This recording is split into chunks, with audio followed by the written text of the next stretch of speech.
देश में जीएसटी यानी वस्तु एवं सेवा कर को लेकर बड़ा रिफॉर्म किया गया है। सरकार ने 12 और 28% वाले स्लैब को खत्म किया और 5 और 18% की दरों को बरकरार रखा है। साथ ही 40% का एक नया टैक्स ढांचा भी बनाया गया है। इससे आम लोगों की रोजमर्रा की जरूरतों वाली चीजें सस्ती होंगी और लग्जरी सामान पर टैक्स का बोझ बढ़ेगा। जीएसटी काउंसिल की बैठक में हुए इन बड़े फैसलों को लेकर सियासत भी गर्मा गई है। बिहार समेत अन्य चुनावी राज्यों में छोटे कारोबारियों पर इसका सीधा असर पड़ने की संभावना जताई जा रही है। क्या ये सुधार एनडीए के लिए चुनावी फायदा बनेंगे? क्या अब विपक्ष जीएसटी और महंगाई को मुद्दा बना पाएगा? विस्तार से आज इसी पर करेंगे चर्चा। उससे पहले देखिए ये रिपोर्ट।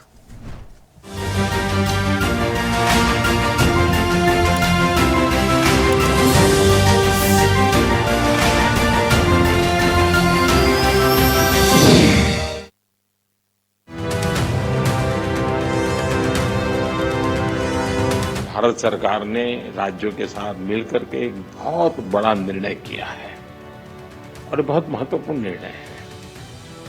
अब जीएसटी और भी ज्यादा सिंपल हो गया है, सरल हो गया है।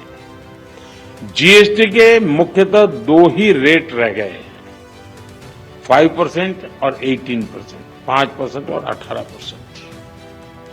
और 22 सितंबर सोमवार जब नवरात्र का पहला दिन है और ये सारी चीजों का मातृशक्ति को संबंध तो बहुत ही रहता है और इसलिए नवरात्रि के इस प्रथम दिवस पर जीएसटी का जो एक रिफॉर्म वर्जन है, नेक्स्ट जनरेशन रिफॉर्म किया हुआ, वो लागू हो जाएगा। केंद्र सरकार ने उत्पाद और सेवा कर यानी जीएसटी की दरों में बड़ा सुधार किया है। अब जीएसटी में सिर्फ 3 स्लैब छोड़े गए हैं, जहां 12% और 28% वाले कर ढांचों को खत्म कर दिया गया है। वहीं 5 और 18% के पिछले स्लैब्स को बरकरार रखा गया है। इसके साथ ही 40% का एक नया टैक्स ढांचा बनाया गया है। काउंसिल में सभी राज्यों के वित्त मंत्रियों ने आम सहमति से जीएसटी रिफॉर्म को मंजूरी दी। पनीर, छेना, टेट्रापैक, दूध, रोटी, चपाती सस्ते, पराठा, खाकरा जैसी आम लोगों से जुड़ी खाद्य वस्तुएं सस्ती, खेती किसानी से जुड़ी मशीनरी, ट्रैक्टर, टायर, पार्ट्स और अन्य सामान सस्ते होंगे। दुर्लभ बीमारियों और कैंसर की दवाओं पर कोई टैक्स नहीं लगेगा। व्यक्तिगत स्वास्थ्य बीमा और जीवन बीमा पॉलिसियों को भी करों से छूट दी गई है। इसकी लंबे अरसे से मांग उठ रही थी। वही फास्ट फूड, धनाढ्य वर्ग के उपभोग में आने वाली लग्जरी कारें समेत शराब, तंबाकू जैसी चुनिंदा विलासिता की एवं जीवन के लिए हानिकारक वस्तुओं के लिए 40% का विशेष कर स्लैब बनाया गया है। 5 और 18% टैक्स स्लैब 22 सितंबर 2025 से प्रभावी हो जाएगा। बहुत ही महत्वपूर्ण निर्णय माननीय प्रधानमंत्री जी ने लिया है, जो हमारे मध्यम वर्गीय परिवारों के लिए एक बहुत बड़ी खुशी की खबर है। आपने देखा माननीय प्रधानमंत्री जी ने लाल किले की प्राचीर से कहा था कि दिवाली से पहले सभी मध्यम वर्गीय परिवारों को बड़ा एक गिफ्ट मिलेगा, बहुत बड़ा उपहार मिलेगा। और कल माननीय वित्त मंत्री जी ने जीएसटी में जो एक महत्वपूर्ण बदलाव है वो घोषित किया है, जो कि नवरात्रि के पहले दिन से लागू होगा। ये ममता बनर्जी, ये राहुल गांधी के फाइनेंस मिनिस्टर ने विरोध किया कि जीएसटी नहीं करना चाहिए, लेकिन नरेंद्र मोदी जी का फर्म डिटर्मिनेशन था कि मिडिल क्लास के लोगों के लिए, और उन्होंने हर सेक्टर में रोटी, कपड़ा और मकान, सारे सेक्टर में, हेल्थ में, सारे सेक्टर में उन्होंने रिलीफ किया है देश के आम लोगों के लिए, जिससे सभी क्षेत्रों को कवर किया गया है। और वो क्षेत्र जिसमें बड़ी आबादी कवर करती है, मैं मान के चलता हूँ कि इस पूरे लाभ को हमारे देश के 90% से ज्यादा आबादी, लगभग 125 करोड़ से ज्यादा लोगों को लाभ मिलेगा। ये प्रधानमंत्री का ही कलेजा हो सकता है कि वो अपने देश की आर्थिक ताकत को भी बढ़ाए रखने की स्पीड बनाए रख रहे हैं। इसी कारण से भारत आज दुनिया की चौथी अर्थव्यवस्था में आया है और तीसरी की तरफ बढ़ रहा है।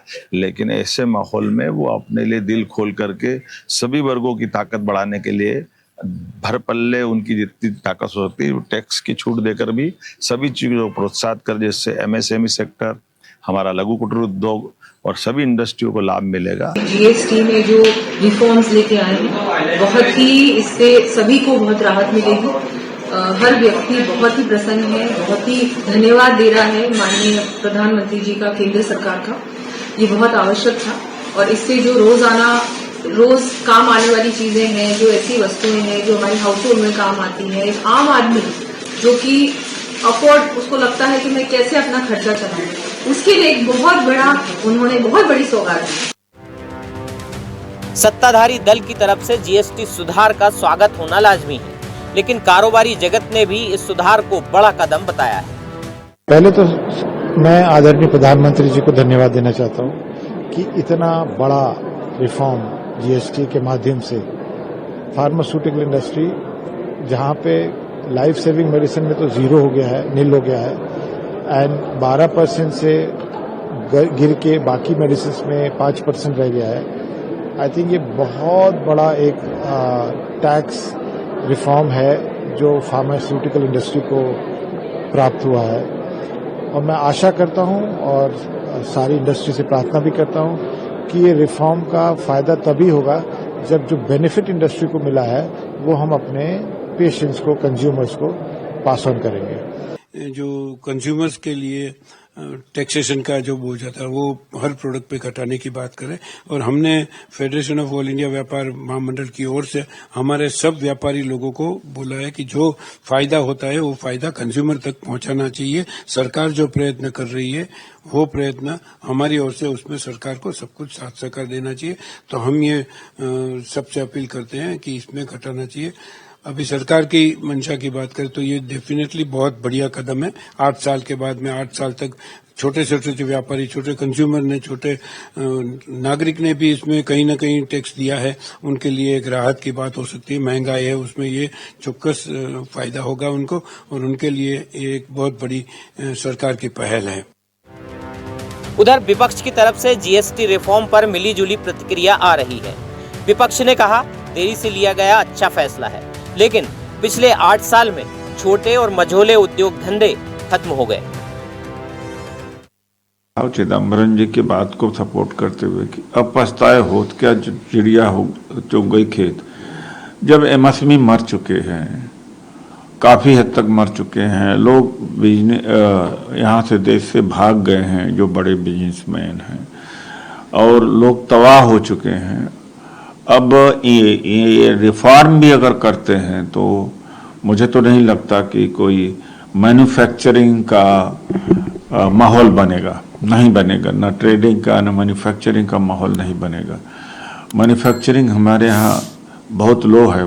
दुनिया में हम 2% या 2.5% मैन्युफैक्चरिंग को कंट्रीब्यूट करते हैं, एक्सपोर्ट के कंट्रीब्यूट करते हैं। तो जीएसटी तो हमारे यहाँ एक प्रलय बन करके आई थी और बहुत अत्याचार हुआ है जीएसटी। देखिए, ऐसा है कि जब जीएसटी लाया गया था तो एक जनरल भावना ये थी लोगों की कि उनको रिलीफ मिलेगा, टैक्स से जो इंस्पेक्टर्स हैं उनसे रिलीफ मिलेगा, और जो हर तरह से लगातार दबाव बना रहता है वो उससे छुटकारा होगा।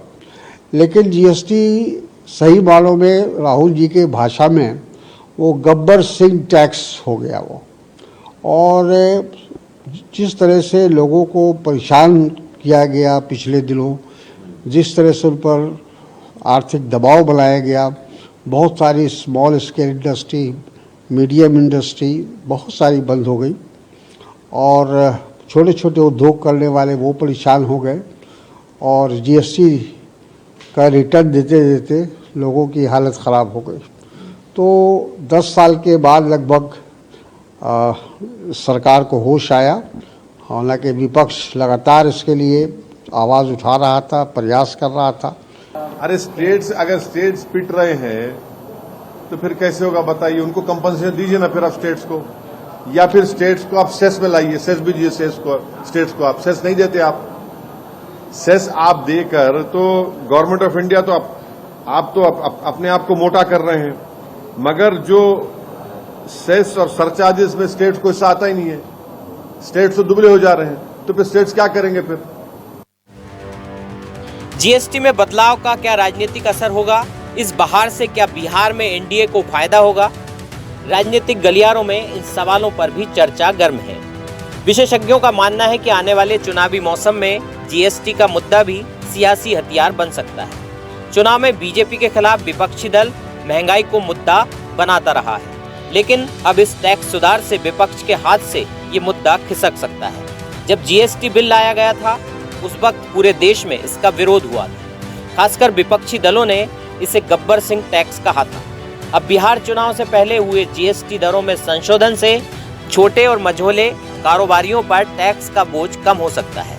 ऐसे में राहत मिलने पर एनडीए के प्रति उनका रुझान मजबूत हो सकता है। जीएसटी में राहत देने से कारोबारी वर्ग एनडीए के साथ ज्यादा मजबूती से खड़ा हो सकता है। शहरी और अर्ध शहरी मतदाता वर्ग में भी इसका लाभ एनडीए को मिल सकता है। विजय नंदन, स्वदेश न्यूज।